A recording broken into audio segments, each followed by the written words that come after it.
Well, I have 8:31, so let's get this party started. And Sprint Net's is going to be run by y'all. So tell me, first of this call is, of course, to answer questions on sales so that everyone gets the benefit.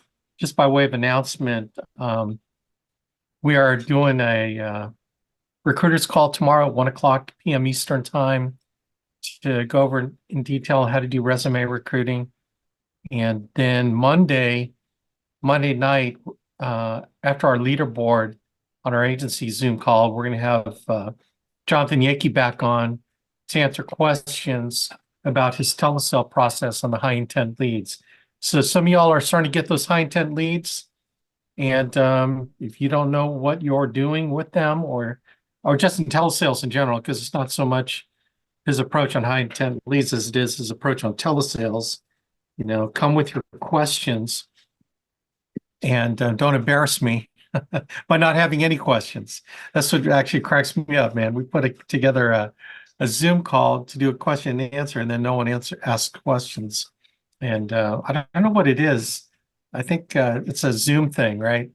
Everyone's afraid they're going to sound stupid when they ask a question, and that is not the case. Although Andy Albright says, there are such things as stupid questions. You know what they used to say? There's no such thing as a stupid question. Andy says there actually are such things as stupid questions. That cracks me up. Anyway, I guess it's in the eye of the beholder. But man, please don't embarrass me. Monday, 9 p.m. We'll bring him on around 9 p.m. Our call starts at 8:30 p.m. Eastern Time. We'll bring Jonathan on at about 9 o'clock, and then we'll rock and roll, man. So if y'all have been wondering after watching this video, I wonder, does he do the green sheet too? How many times does he dial the phone? Like all these different questions you might have. Does he do ERS? All the things that are make or break questions for y'all. I know I'm being a little sarcastic, so forgive me. I don't mean to be sarcastic, but Alex, yeah, go ahead. hey, do you know for like his history as far as how long he's been doing telesales, or did he? I thought I know he originally did in the home. I believe he did, and I'm just curious how long ago he made the switch over. Um, well, I think during COVID, he started to do telesales like everyone else did. And then I don't know how soon he transitioned to doing in-home. And then when he decided to go telesales, it's definitely something we can ask him. I don't recall in the video that he mentioned specifically when he started doing it, but he was motivated to because his wife's pregnant and with their second child. So their oldest child, how old is Yankees, Megan and Jonathan's? A year and something? About a year, maybe a touch over a Oh, I year. think it was like they'll be 16, 17 months apart. So I think that was part of the motivator for him is wanting to do telesales because, he just wasn't interested in driving all over Houston because that's where he is in Houston, Texas. And so anyway, but it's definitely something that we can ask him on the call. So, but he's been a good producer. Like, Megan, of course, is like always been a top producer, and Jonathan, he's been been with us 7 years, 8 years. And I remember when he first got started, he'd follow me around Texas when I do Texas hotspots and Austin and San Antonio and Houston and Dallas. And I would do the kind of the run of all those cities, and he'd be at every single one. This is early on before I got married.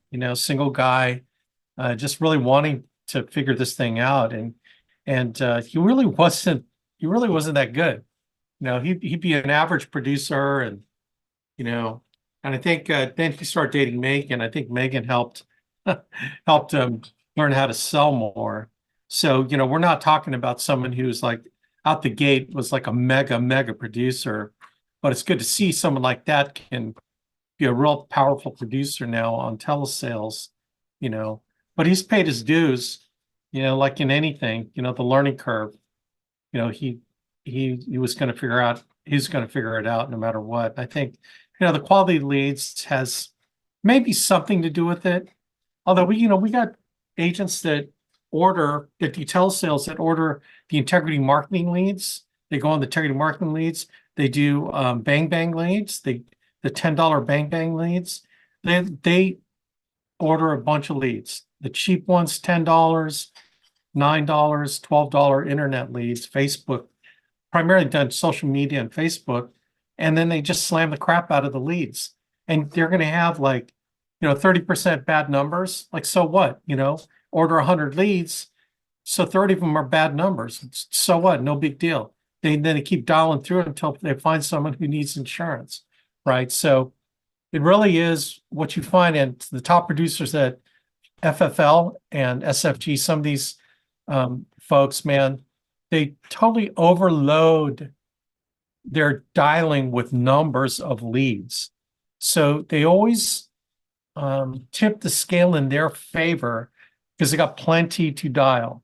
And so it just becomes really an issue of going through them as fast as you can so you can find the ones that are interested, and then boom, taking care of them, then moving on to the next lead. So that's kind of my experience with regard to over time. And remember, we had to learn to do telesales back in COVID. So when COVID hit, I remember that March, I think it was the second, some of you all that were with us, we had a Zoom call on telesales like that second week, I believe, in March.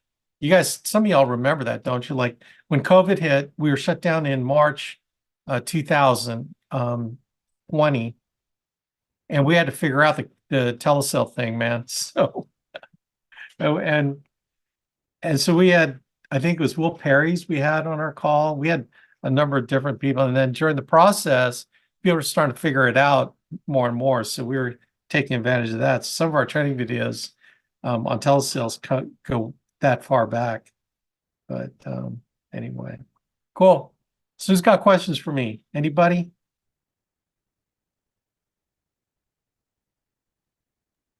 So I don't know if this qualifies as a dumb question, but I just passed my test, and I watched. Congratulations, Thank you. Adam. Thank you. It means a lot. I studied really hard. But the Roth IRAs, are we dealing with those at all? I know. Yeah, when else we're doing those? absolutely, brother. That's a great question, by the way. That is a great. So Now, yeah, go ahead.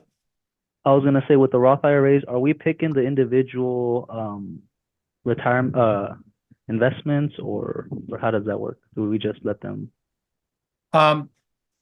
Typically, when we're doing Roth, so what is a Roth IRA? A Roth IRA is when you designate a particular financial vehicle as a Roth, meaning that you don't pay money, you don't pay taxes on the money that you put into it, and you don't pay taxes on the money you take out of it, but you're limited to X number amount per year that you can put into it.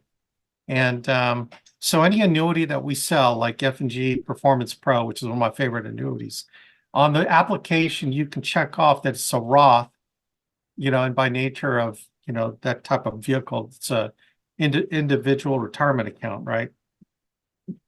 And so depending on the annuity, typically these are indexed annuities. So an indexed annuity has different indices that you can choose, like Barclays, S&P 500.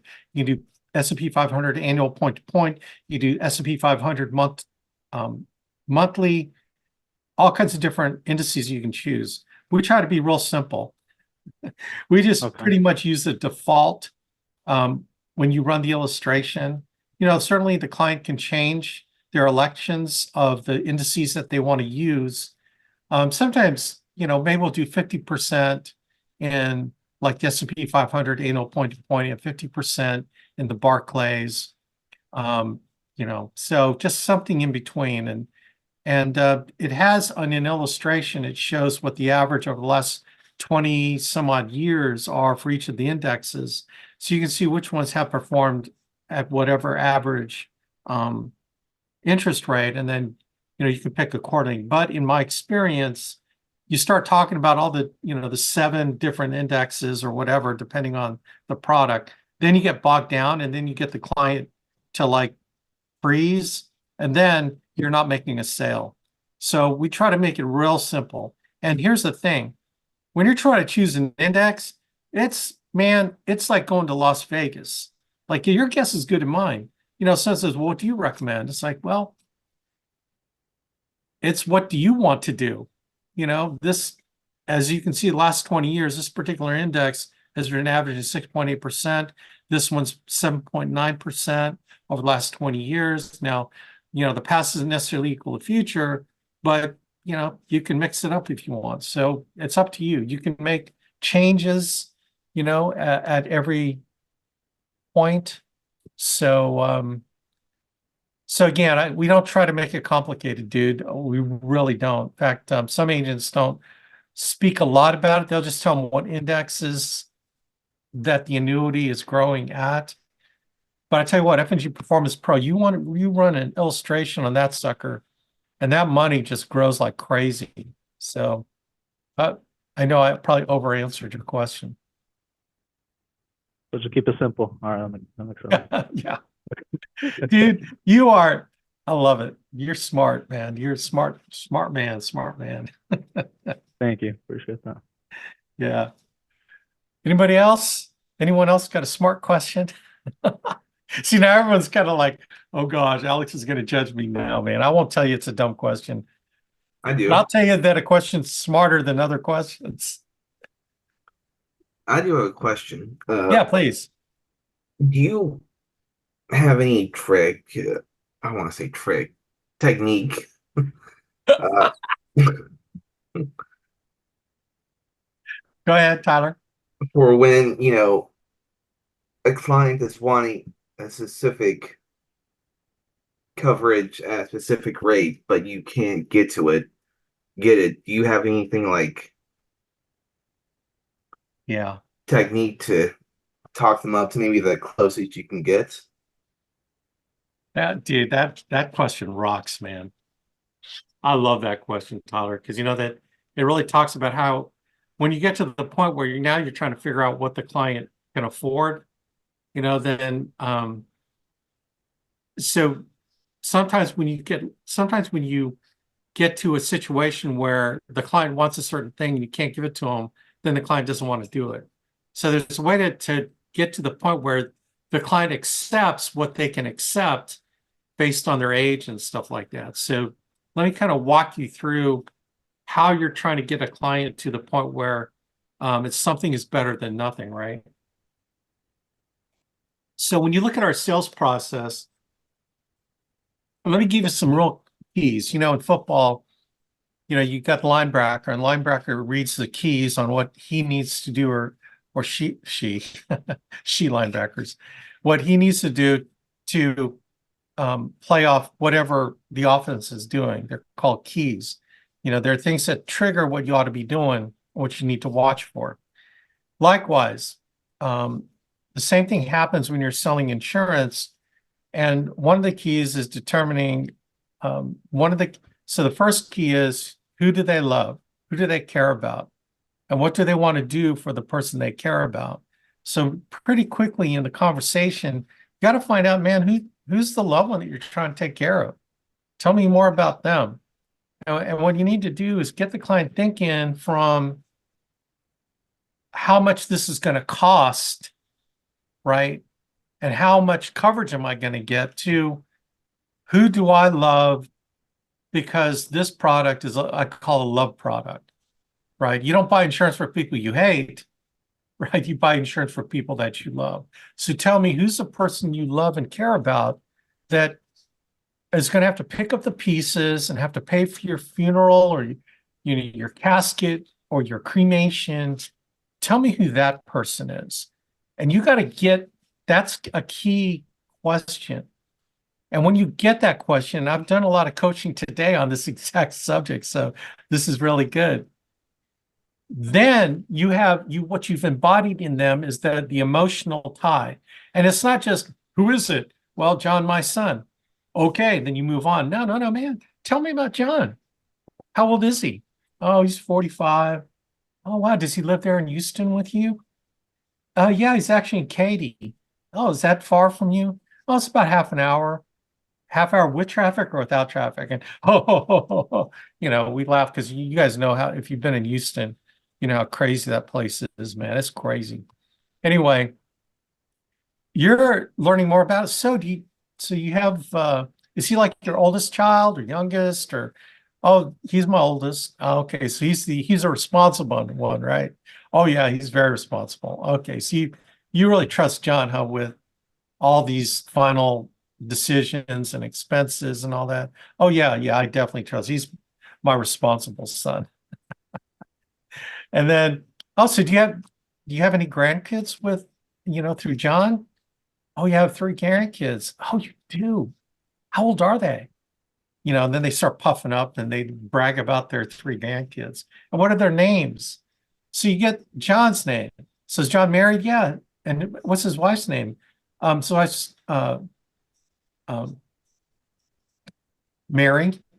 John and Mary.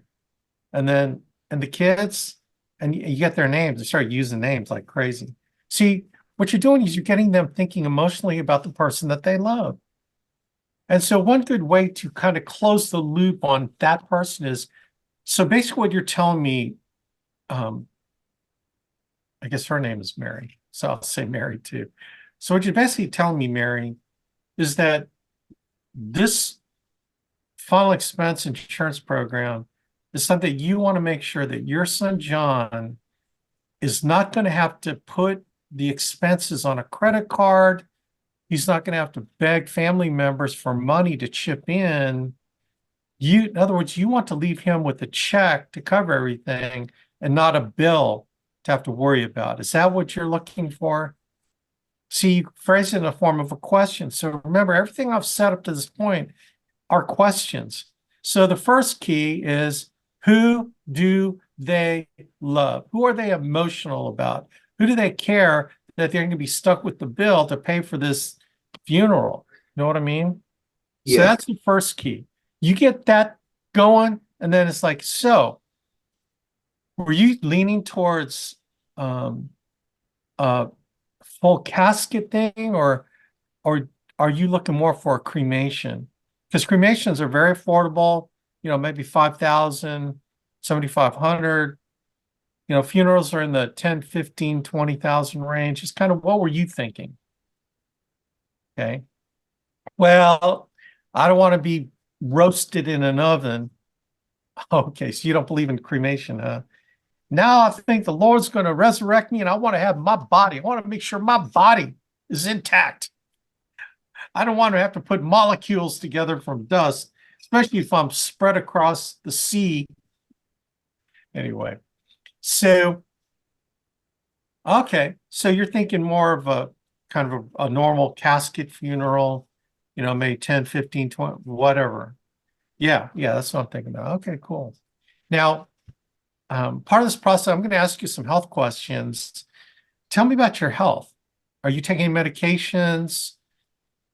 And then you're starting to write down medications, right? And she gives you like, well, let me get my list and my wicker basket of all my medications. She started giving you a list of 15 medications. Now you're thinking, oh, geez, this is going to be guaranteed issue.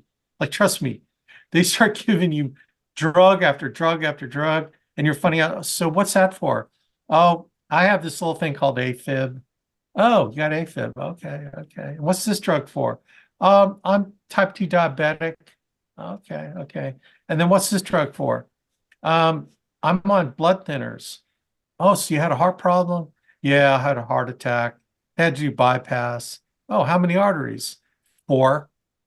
Wow, you survived a 4 artery bypass?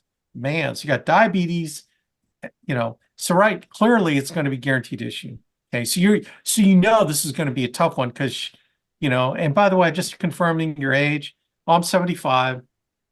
Okay, so now in your mind, and you're going to get a lot more experience to kind of ascertain what we're talking about price wise, right? But in your mind, you're going, okay, this is going to be expensive. Number one. Number two, I'm going to have to get her thinking to cover John with something, right? So you found out who the loved one is, you're finding out about her health and her age, and then you're thinking, okay, man, and she's a smoker too. Oh my gosh, the trifecta. Okay. So it's probably gonna be guaranteed issue, and it's gonna be expensive.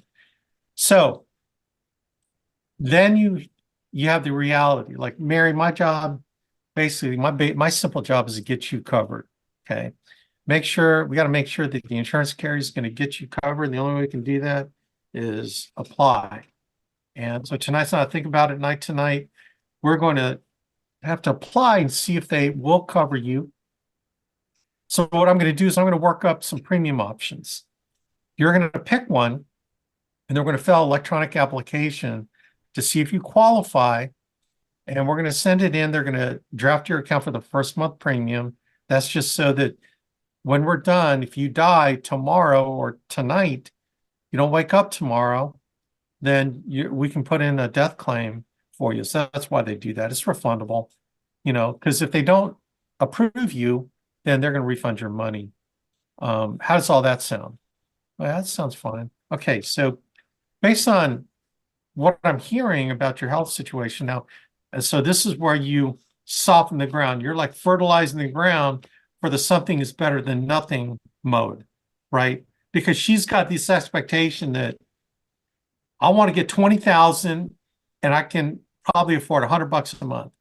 When in fact, she won't get 20,000 because it's guaranteed issue, and she's not going to be able to get 20,000. The most, like, correct me if I'm wrong, but I think the most you can get on guaranteed issue maybe 15,000, but then it's going to be like $300 a month or something. I don't know. Something like it. It's going to be expensive. So once you know what you're dealing with, then it's all in the setup. Before you lay out the premium options, we work up 3 premium options. In the case of Mary, because I know it's going to be expensive, I'm going to skew it down, man. I'm going to go, 5,000, 7,500, and 10,000. I'm going to skew it down. I'm not even going to do 20 because she'll have a heart attack right there, and I'm going to be responsible for killing her on the spot. I don't want to do that. So before I present the premium options, I'll say, now, Mary, you know that this is all based on your age and your health, right? The monthly premiums can be based on your age and your health, right? Right. Now, look, most people, they want the Cadillac, but they want to pay a Toyota price. Yeah,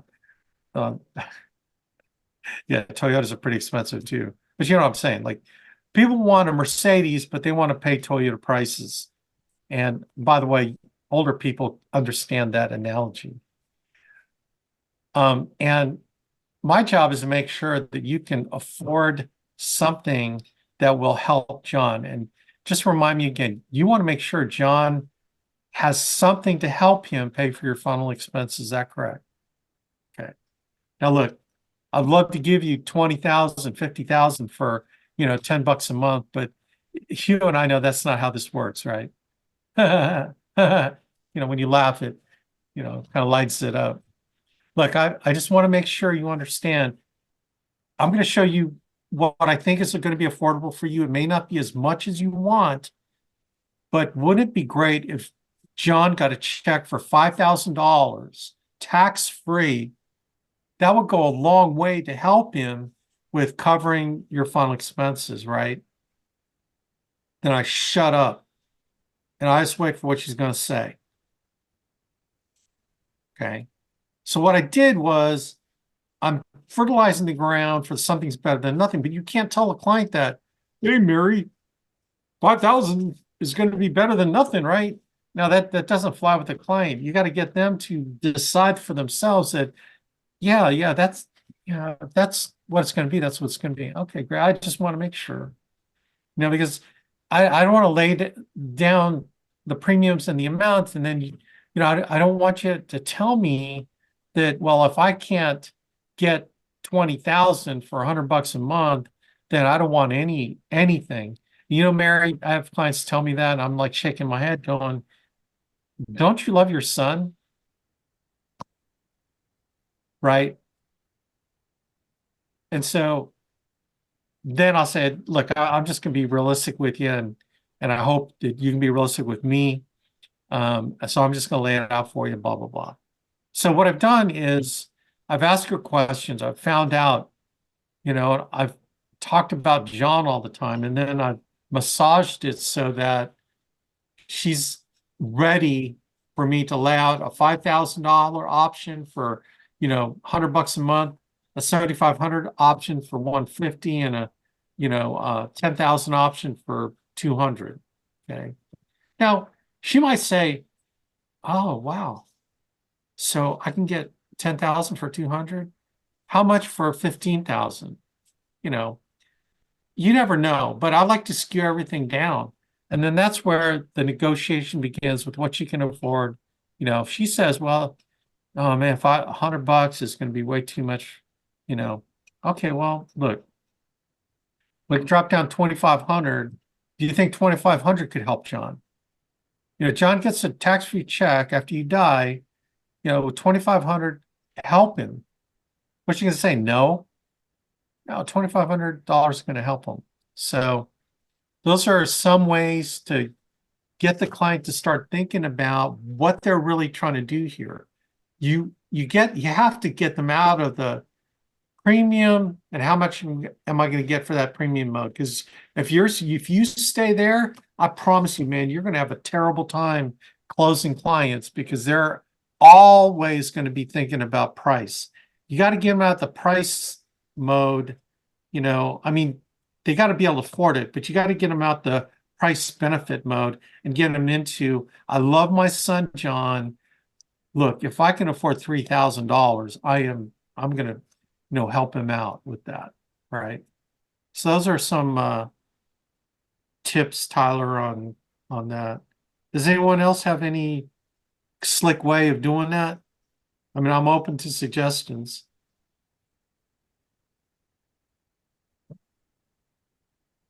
Tyler, does that make sense? Yes, it does. So the keys are, who do they love? And then what's their health like? And like, you know, I've been doing this a long time. So over time, you're going to figure out in your head about what the premiums are going to be. It's like amazing. I can guesstimate and come really close just because I've done a gazillion quotes. But just know that you'll start getting used to hearing all these medications, and then you know you have to go into something's better than nothing mode. Now, just a regular client, you know, again, it's still important. Who do they love? You know, do they want a cremation or burial? What's their health like? You know, that kind of thing. You still do the same thing, but you don't because you know that you could have a $20,000, $25,000 option, a $10,000 option, you know, $15,000 option. So it's skewed higher, right? So, but that's in general kind of how I figure out, you know, what 3 premium rates I'm going to show them. Anybody else? Hey Alex, it's Josh here. Hey, Josh. I just want to ask you a quick question. Yeah. What if you have a client and you get a phone call going and they just have just a very I wouldn't want to say plain personality where they're just not giving you anything and any answers. It's kind of like a one-sided conversation, if you will. What's the best advice that you have for dealing with that? Yeah, I love those people. They're very stoic. They just say yes or no, right? The kind of the one word Yeah. answers, and it's hard to get anything out of them. So I try not to ask one word yes or no questions, you know. So again, so how would I find out who their loved one is? Well, first of all, you know, I'm going to establish that they actually did send this in, you know. So I'm going to go over, you know, so it says here that you're this old, this age, and I'm going to go through all the information they gave us on the form just to make sure I'm talking to the right person. They say, yeah, that's me. All right, cool. Now listen, before I go on, look, the reason why people want to buy life insurance because they have someone they love that, they don't want to stick with a bill for their final expenses. Like, who's that for you? Then I shut the heck up. See, silence is the most powerful closing tool. And the agents that feel uncomfortable with silence are the ones that don't understand it to be the closing tool that it is. So I'm just going to shut up and I'm just going to be silent. And I don't care if it's like 5 minutes. I'm just not going to say anything. I don't care how uncomfortable it is for me. I'm making it more uncomfortable for them. Right? So who's the loved one that's going to have to pick up the pieces here? And then, a minute or two goes by. Well, my son Joe. Oh, okay. Does Joe live in the area with you? Yeah. Okay, great. So do you see him often? Yeah. Okay. So you must care about Joe to make sure that he's got enough money to pay your final expenses then, right? Yeah. All right, cool. So tell me more about Joe. What's he do for a living? Oh, he's an engineer. Now, sometimes people are going to go, look, I just really want to know how much this costs. So you're going to get those kind of people. Oh man, that's my job. I'm going to get there. You're on page 10 and I'm on page 5.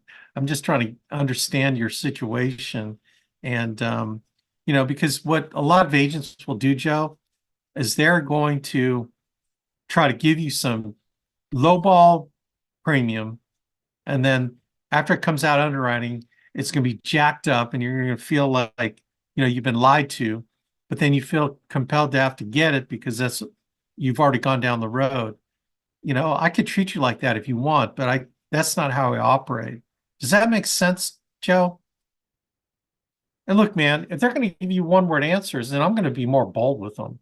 I'm going to grow some cojones and I'm going to ask bold questions in a way because I care. Like I care about, finding out about them. And look, if they just hang up, then they weren't supposed to be a client anyway, right? Here's the thing. Everyone thinks they got to do their best to convert the call. All I'm looking for is someone who needs my help, right? Now, it may sound like they don't need my help when they start acting like that.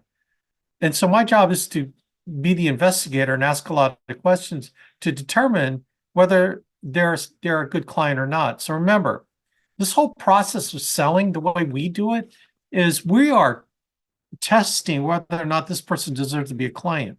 Because here's what happens when they don't deserve to be a client and you turn them into a client, is it turns into a chargeback. So you get the policy placed for $150 a month. You're doing a hallelujah breakdown because you made $600-700 and woo, fired up until they cancel their policy the next month, and then you get a chargeback. Like, how fired up would you be? And that's why you don't want to overly sell people. You just want to find the people that deserve our help. So getting back to your question, the one-word answer person, again, everything is a test. Do they have someone they love that they care about? If they don't, seriously, dude, I've said this to clients. They've said, well, I don't have any family. Huh. So there's no one that you can designate that's going to have to take care of your burial. Yeah, I really don't. I don't have any family. Do you have any friends or anyone that, like, you die, who's going to take care of all your stuff? And I don't know. Wow. Well, I'm sorry to hear that. Truly I am, right? Truly, I'm sorry to hear that. I'm curious, why'd you even fill this form out online for final expense insurance if you really don't care what happens to your body, what happens to all your stuff after you're gone if you don't have any family? Now, does that sound like I'm a sales guy? No, man. I'm trying to determine whether I'm wasting my time because I'm not going to waste one more minute on someone that doesn't have a need, someone that doesn't have family, someone who just I'm confused. So you do the I'm confused. Why did you even fill this thing out? So by the way, you're selling, okay? You're selling. How are you selling? You're selling because you want to go way the other way. And I need to teach this pendulum concept, which is a Sandler sales system technique that I've closed a ton of business using. And it's called negative reversing. Negative reversing is one of the most powerful forms of questioning that will close you, seriously, close you a ton of sales. So you negative reverse and say, God, why am I even talking to you? I don't understand. Why did you even fill it out? Well, I just, was thinking that maybe I really ought to. Oh, well, you really don't. Like, why would you care if you died and what they did with your body and all your stuff, like your house and all the stuff you've accumulated? Do you see how powerful a question that is? Because if he says, well, I mean, I do want someone to, have my stuff if I'm not around. Well, who is that person? Is it a friend, family member, church? What? Well, I do have a friend that, I think would be good if, he or she, whatever, if he, got my stuff. Okay. So there is actually, so you have a friend. Yeah. Yeah. Okay. Well, look, man, I can spend more time with you to go over the process and get you covered if you sincerely want to take care of this and have your friend be the beneficiary of this policy. But if it's just, if you're not, if it's sort of a, yeah, maybe, then I don't recommend we do anything because I don't know that, I'll be wasting your time and my time. You see what I'm doing? I am not selling them, but I'm selling them by not selling them. Right. So y'all, especially you brand new salespeople or people that are used to doing features benefits selling, right? The benefits of this product, and you start reeling off 30 different benefits of product, thinking that one or two of those are going to be the one that's their hot button. It's like, man, that is old school selling that doesn't work. Okay. The Sandler system, the way that we do it, you're determining whether or not this person even needs to be a client. Right. So that's why you're going the other way, and this, a lot of times this defines that one word answer person is I'm going to negative reverse the crap out of them. Like I'll go this far, right? And you got to have the balls to do this seriously. Or I should say boldness. Sorry for using balls, but seriously, you got to have the courage to do this. And that is saying, well, why are we even talking? This doesn't seem like this makes sense for you to get a policy.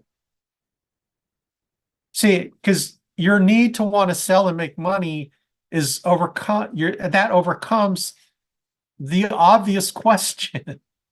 Like, I don't understand why. It doesn't seem to me like you really need this. You got to be willing to do that, man. You'll close a lot more if you're willing to go that far and make them justify why you need to spend another minute with them. Am I making sense here, gang? Yes. It's an attitude, it's a mindset, it's a Sandler system. It's NLP, using NLP techniques, but the Sandler negative reverse system. That's why it works.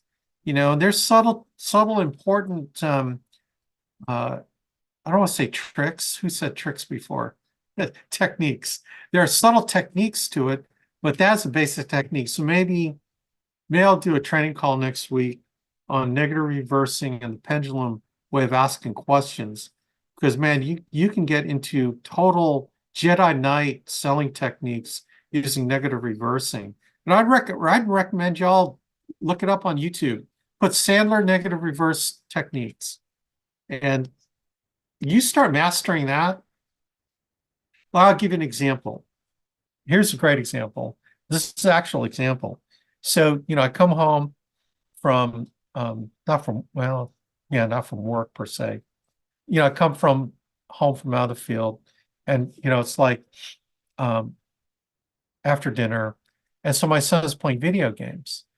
And I go, hey, Ethan, you must got your homework all done and you're ready for tomorrow then, huh? No.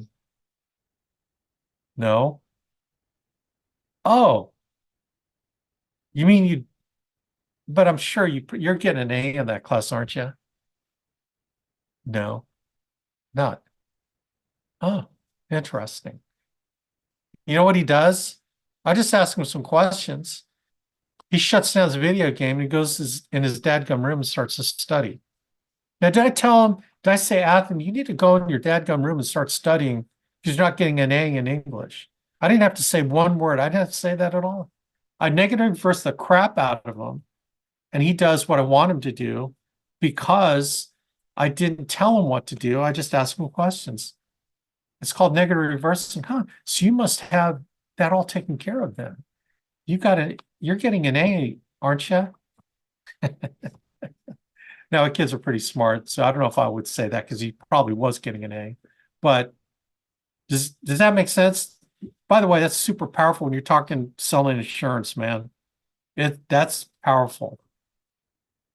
I wish I could go into it right now, but I don't got time. Instead of when you die, what you said has really been working for me. That's awesome. Instead of when you die, when you pass away might be a softer way to say it. Oh, there's no soft way to say it. I never say anything soft when it comes to, like, in fact, I had this conversation today with our coaching colleagues. Exactly, Brian. You know, when the good Lord takes you up to heaven, who's going to be the person that takes care of you?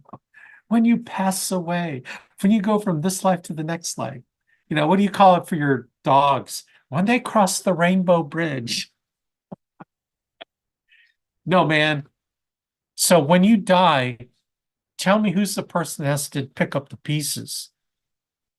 When you die, death. Okay.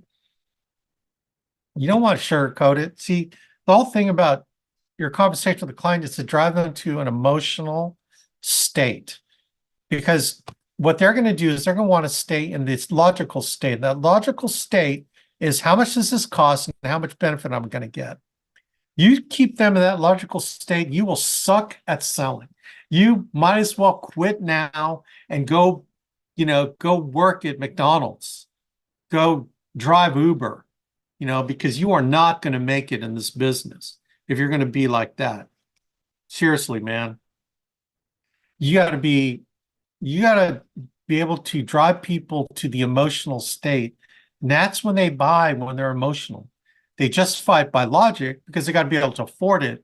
But you got to get them emotional first. You got to ask hard questions. So let me say this. This is real important.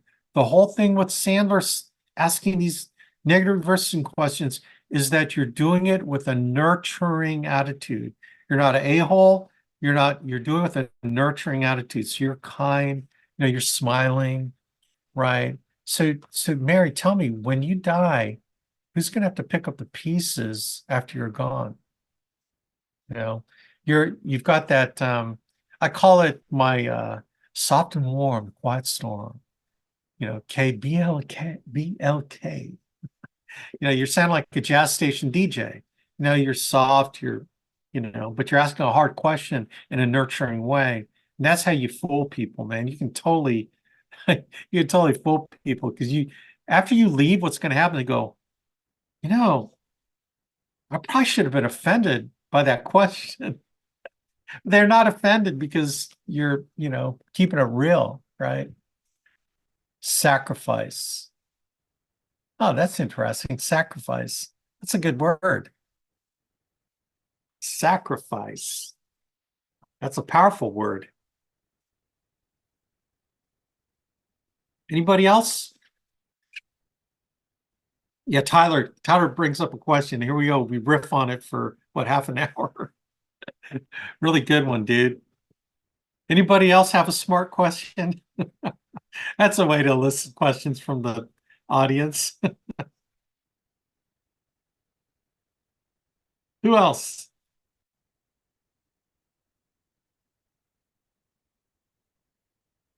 Silence. All right, cool. I'll tell you what, like I said, Monday, 9 o'clock, we're going to have Jonathan And please, gang, don't be like this with Jonathan. Because look, if it's a half hour, that's cool. I'm good. If it's a half hour, I know lots of people have more detailed questions. I think why Jonathan wants to do it is because, like I've had people say, "Can I get Jonathan's number so I can ask him some questions?" And it's like, dude, you had a chance on the call, okay, and you didn't have questions on the call. Yeah, I don't say that, but I'm thinking like, oh my gosh.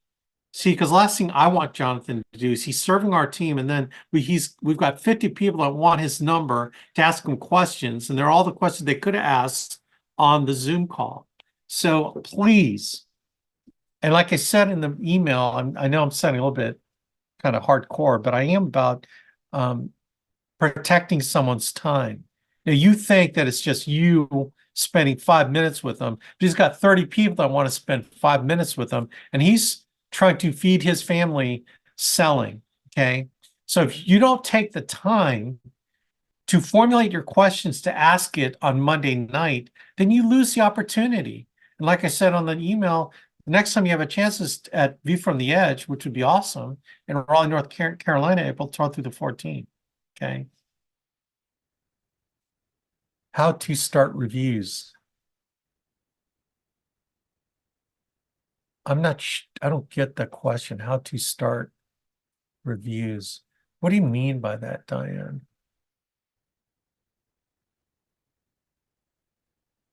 Are you talking about like a policy review? I don't know. Oh, policy review. Oh, when we tell the client, I'll do a policy review with you. Yeah, so here's the thing, policy reviews. The best way to do a policy review is for you to review your own policy. Well, actually, I don't have a policy. Oh my God. The first thing I did when I got my life insurance license is I bought myself a policy, and I still have that policy. I made millions with it, like made a lot of money with it, because number one, I needed to believe in the program. But the reason why you want to get your own policies, you want to be able to review what a policy looks like. And you don't know what a policy looks like until you see what a policy looks like. And getting your own policy, you can review it. So all policies have a certain order of what things are in it, and it's really dictated by the insurance commissioner. So it's like a boilerplate template. So the first page typically is going to be a policy summary of all their coverages and so on. Then within the next page or two are all their premiums that they're going to pay over the next X number of years. And then the next section is typically kind of the policy provisions. Like sometimes you'll have definitions of terms and then policy provisions. So go into explaining defining the provisions of the policy. And then it'll go into like how to get the payout if you're the beneficiary, stuff like that. And then at the end of the policy is a copy of the application. Okay. So when you're reviewing a client's policy, the key thing to look for is the first summary premium page. So that'll tell you everything, pretty much everything you need to know. Between the policy page summary and the premium page that shows their layout of premiums, till they're 99, that'll tell you how long a term it is, or if it's a permanent policy. It'll tell you the coverage, how long it's going to go. It'll tell you all the riders, and when you look at that and you scan that, after you start looking at a bunch of different policies, they're all going to look the same. They're from different companies. And then it'll tell you a lot about that policy. The biggest thing to look for is it an accident policy? Because what people are going to come at you with is, oh, this policy is going to be, this is a whole life policy. You look at it and clearly it's an accidental policy because it says it right there. It only pays out in an accident. And when you inform the client that it's an accident policy, they get pretty mad. And you say, well, you see, it says right here, all the exclusions. So see this exclusion language, act of war, if you die in a commission of a felony, you're going to see clearly it's an accident policy. And it's like, I mean, it's a nice policy, but if you die in an accident, now, did you know that below age 44, is the number one cause of death is accident. Above 44, the number one cause is cancer, heart attack, and stroke. So you're how old? This is a good way to ask the question. Oh, I'm 55. Oh, okay.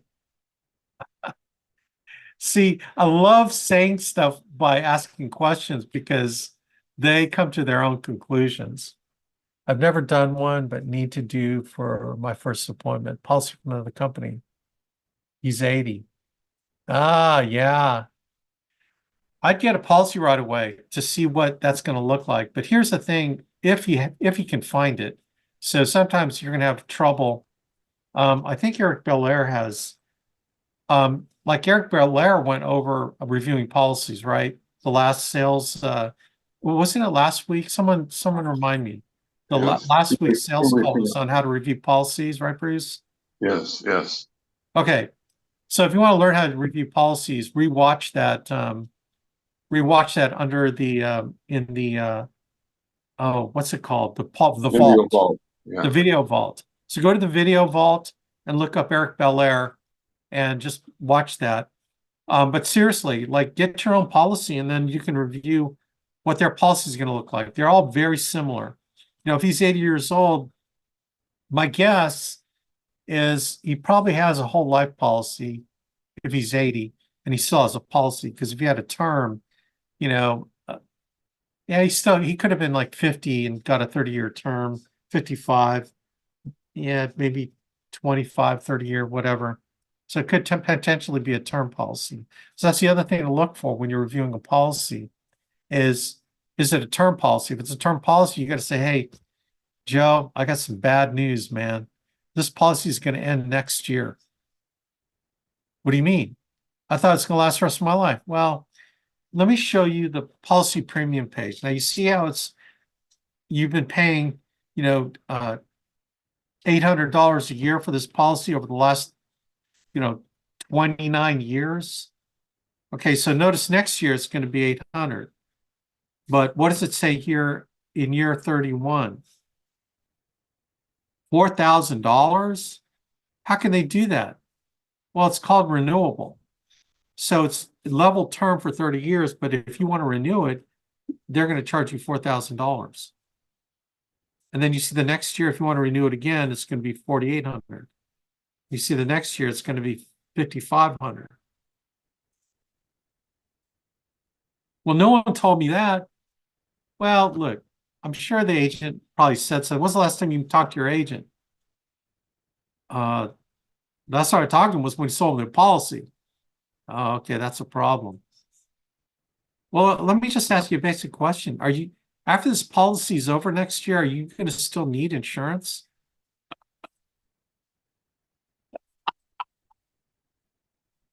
Tell you what, gang, power questions.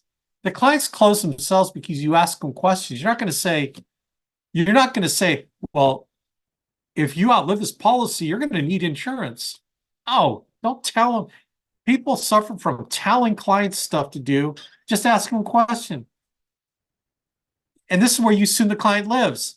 So next year, you live past this expiration date. You're not going to want to pay $4,000, are you, to want to keep this policy going? No way. That's a ripoff. That agent, blah, blah, blah. Yeah, I know how it is. Well, are you going to still need insurance after you outlive this policy? Okay, and this is where you negative reverse. So this is like powerful negative reversing. Well, I'm sure you probably have enough assets to bury, I'm sure you got enough in savings to probably pay for your funeral, right? I'm sure your son, you have kids? Yeah, how many? 3? I'm sure among your 3 kids, they probably can cobble up enough, 8,000 each. I should get about a $25,000 funeral, 8,000 each. They could probably put that money together, right?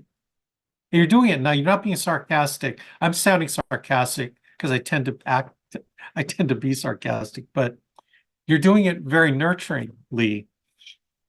Do you see how powerful negative reversing is, man? You get them, they're going to be so twisted up. They're going to want a whole life policy for sure.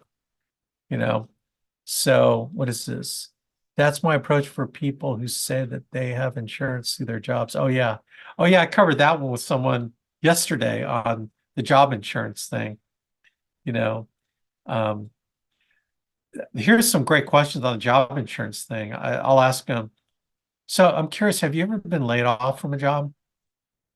Have you ever lost a job? You know, they say, well, yeah, I did. I got, okay. And so when you were laid off, you didn't have your life insurance anymore, did you? No. Right, right. And when you lost your job, those life insurance benefits didn't travel with you, did it? No, it didn't. Huh. Wow. And then I'll tell most of our clients have job insurance. But did you know, Joe, that job insurance, that with your insurance on the job, you don't own that. The company owns that policy. So you don't own that policy. That means, did you know that you're not in control of that policy? Really? No, you won't be able to take it. Most places won't let you take it with you. But let me ask you a basic question. You lose your job, do you think you still need life insurance after you lose your job? So I'm going assumptive. You know what's crazy, Alex? I Yeah. usually get sarcastic right there. Like I usually ask them how old they are, and then I ask them, when do you plan to retire? And I'll just kind of be like, oh, okay, so as long as you die before then, we're good. And then I just kind of get quiet, and then it's like the conversation starts. But usually when they say they're gonna retire in 20 years, I just ask them like, okay, as long as you die by year 19, like we're good. That's And good. then it I just kind love of that. the I conversation. love that. That is so awesome. As long as you die before you retire, we're good. Your family's going to be fine. I love that. That's great, Courtney. Good job. I love that. Anyway, I've got 928. So, One quick under yeah. Alliance University, there's a really good product or policy review checklist under Oh, product tools. oh, good. Good. Thanks, Bruce. That's under Alliance University Resources, Advanced Yes, yeah, Resources? yeah, and under product tools within the resources. Okay, product tools. All right, cool. Awesome. Thank you. Thank you. Yeah, so definitely use that. But you know, the way I learned to do policy reviews was reviewing my own policy because it showed me what the layout and outline of a typical policy is. And you know, you see two or three of these, and you'll be an expert at reviewing policies, I promise, because they all kind of look the same. And then it's funny how some of the words in there, they try to fool the client, you know, especially the accident policies, you know. But anyway, well, thanks everybody. This was a productive, great questions, man. And thanks, Courtney, for adding that. That's a gem right there, man. So, all right, sounds good, everybody. Take care. God bless. We will get this recording out.